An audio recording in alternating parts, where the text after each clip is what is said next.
আপনি যতই ভালো কাজ করুন না কেন, দিন শেষে কিছু মানুষের কাছে আপনি কখনোই ভালো হতে পারবেন না। এটাই চরম সত্য। নিজের চেনা মানুষদের কাছ থেকে সমর্থন না পেলে অবাক হবেন না। মনে রাখবেন, ঈশ্বর আপনাকে অনেক উঁচুতে নিয়ে যাওয়ার জন্য আপনার জীবনে হয়তো অপরিচিত মানুষদের বেশি সাহায্যকারী হিসাবে বসিয়ে দেবেন।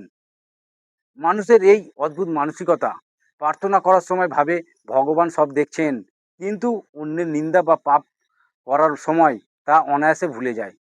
দান করার সময় ভাবে ভগবান উপরে আছেন, কিন্তু চুরি করার সময় তার কথা মনেই থাকে না।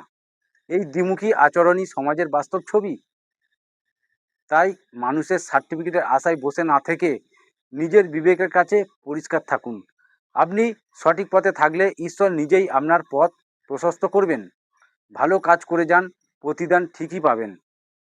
জীবনের এই গভীর সত্যগুলো উপলব্ধি করতে এবং নিজেকে প্রতিদিন মানসিকভাবে শক্তিশালী করতে আমাদের প্রতিদিন একটু শিখি পরিবারের সঙ্গে যুক্ত হয়ে যান। কমেন্টে আপনার মূল্যবান মতামত জানান। ধন্যবাদ।